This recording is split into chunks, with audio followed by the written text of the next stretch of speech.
Olá, sejam muito bem-vindos a esse canal. Meu nome é Beatriz Tomaszewski e esse daqui é o Mulheres na História. Se você está pela primeira vez aqui, eu peço para que, por favor, você se inscreva aqui embaixo, você curta e compartilhe esse vídeo com alguém que você acha que vai ter interesse nesse tipo de conteúdo. E fica comigo então, porque hoje a gente vai falar um pouquinho sobre as mulheres na Grécia Antiga, mais especificamente sobre a diferença entre as mulheres atenienses e as mulheres espartanas. A lot of fire left in me. Considerada então o berço da civilização ocidental, a cultura grega clássica influenciou bastante a Roma antiga e posteriormente estava presente também em boa parte da Europa e da bacia do Mediterrâneo. É importante dizer que a Grécia antiga ela não era exatamente uma coisa unificada, um centro unificado. Ela era um conjunto de cidades, as famosas polis gregas, né, que compartilhavam ali uma mesma língua, compartilhavam algumas leis, mas que a tradição, a cultura dentro dessas cidades podia variar bastante de uma para outra. Exemplo dessa variação de cultura a gente pode dar justamente entre Atenas e Esparta. Atenas, o maior centro político na Grécia Antiga, tinha uma tradição um pouco mais filosófica, que se voltava mais para as ciências. Já Esparta tinha uma tradição extremamente militar. Todos os cidadãos que nasciam já eram automaticamente treinados, tinham esse treinamento militar, e isso era não só para os homens, como também para as mulheres.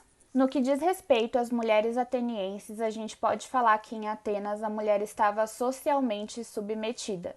Ela não possuía direitos políticos ou jurídicos e ela estava destinada então apenas às tarefas domésticas, cabendo a ela apenas a administração do seu lar, da sua casa.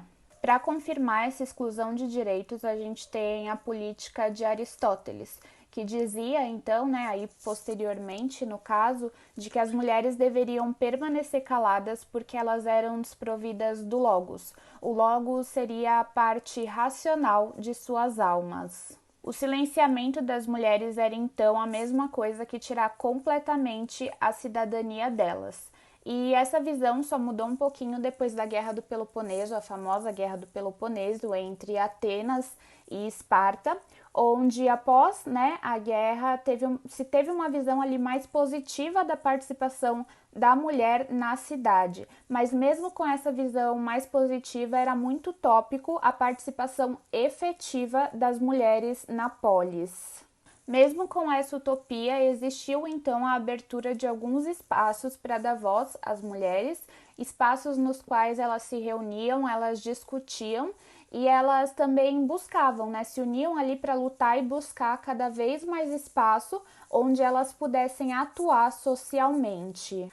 As mulheres casadas passavam a maior parte do seu tempo em suas casas e o gineceu era feito para mulheres solteiras. O gineceu era uma habitação exclusivamente feminina, feita para tirar as mulheres solteiras da visão dos homens e para privá-las dos desejos carnais. O aprendizado das mulheres, as quais habitavam no gineceu, era feita com aquela que ocupasse o topo da hierarquia que existia lá. Já se as mulheres fossem criadas em casa, elas tinham esse conhecimento, né? Elas aprendiam junto de suas mães e suas vós. E geralmente esse aprendizado se dava em áreas como música, leitura ou às vezes também o cálculo. Para se consumar um casamento em Atenas era necessário o dote, né? Eu já expliquei o que é o dote aqui em alguns outros vídeos, mas para relembrar, o dote era uma quantidade em dinheiro que a família da noiva dava para a família do noivo, não só para consumar o casamento, mas passar a responsabilidade daquela mulher para o seu futuro marido e também para sanar algumas despesas eventuais que essa mulher tivesse.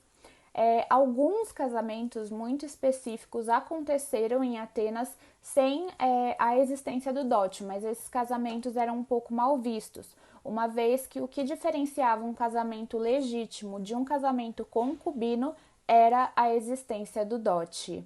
O objetivo do casamento em Atenas era a reprodução, então a esterilidade era muito mal vista. assim como também as mulheres eram vistas como objetos reprodutores dentro do casamento. Em casos de esterilidade ou de adultério, era permitida a dissolução do casamento. Quando essa dissolução, essa separação entre os cônjuges, ela era amigável, existia apenas ali uma cerimônia para quebrar os laços, né, a união que ali tinha sido feita. Mais ou menos como um ritual de divórcio, digamos assim, né? E já quando essa separação não era amigável, as divergências que existiam entre os cônjuges, elas eram levadas até um tribunal. Para falar um pouco da mulher espartana, então, vamos recapitular que Esparta era também uma grande cidade-estado que existia ali na Grécia Antiga. A única questão é que Esparta, ao contrário de Atenas, que tinha uma tradição mais filosófica, ela tem uma tradição extremamente militarista. Falando então na mulher espartana, a gente pode começar dizendo que, ao contrário de Atenas, aqui a gente tem mulheres com muito mais autonomia e liberdade sobre as suas próprias decisões e a sua própria vida. A mulher espartana geralmente não estava enclausurada em casa e, pelo contrário, andar por aí, né, dar uma volta pela cidade, geralmente era um costume até que elas tinham, era um hábito mesmo. Quando uma mulher ficava viúva, ela poderia não só se casar novamente, como quando ela se casava novamente, ela recebia os direitos ali sobre o seu lote de terra. Mais uma vez, falando um pouquinho sobre a política de Aristóteles, ele criticava os espartanos e a sua legislação, assim como a sua cultura, porque ele dizia que eles permitiam que as mulheres mandassem em seus maridos. E além de mandar, a opinião delas, né, era sempre muito influente nas decisões tomadas pelos seus maridos. É importante que essa liberdade que elas tinham, essa autonomia um pouco maior, ela não seja confundida com uma plena participação nas questões públicas, tá? As mulheres em Esparta, elas eram vistas muitas vezes como depravadas e luxuriosas, e elas eram, a visão sobre elas era mais exclusiva ainda do que em Atenas nessas questões públicas. Então, apesar do que Aristóteles dizia e também da gente ter noção dessa autonomia que elas tinham, é importante que a gente não confunda isso com uma plena participação nas decisões públicas. Ao contrário das mulheres atenienses, as mulheres espartanas, elas não tinham o seu aprendizado ali limitado, né, a questões teóricas. Pelo contrário, elas deveriam praticar exercícios e ter noções de habilidades práticas. Essa questão, né, esse aprendizado ou era passado pelo próprio Estado, ou às vezes por seus maridos ou mesmo mães, que faziam com que elas praticassem exercícios. Mas isso só acontecia porque existia uma crença de que, ao praticar exercícios e de que, ao fortalecer o seu corpo, seu filho também nasceria mais forte. Os laços familiares em Esparta, eles geralmente eram enfraquecidos pela própria polis, uma vez que os filhos deveriam ser criados pelo Estado e os maridos deveriam visitar as suas mulheres esporadicamente. Essa não deveria ser uma prática frequente. Para concluir, então, reclusas ou não, ambas as polis se assemelham no sentido de deixarem as mulheres destinadas ali apenas às tarefas domésticas. Elas não participaram, então, não tinham atuação nas questões públicas. A diferença entre as duas se dá na sua questão filosófica, na sua tradição e também na sua cultura. Uma, então, essencialmente filosófica, uma essencialmente valorizava, né, o conhecimento em si, enquanto a outra dava mais atenção para a questão militar, uma vez que ela possuía, então, uma tradição essencialmente guerreira.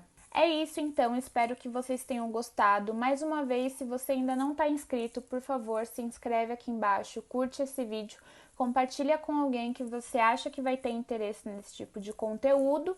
E caso você tenha alguma dúvida sobre esse, sobre qualquer outro vídeo ou sobre qualquer assunto de história, manda uma DM no Instagram ou comenta aqui embaixo. Fiquem bem e a gente se vê no próximo vídeo.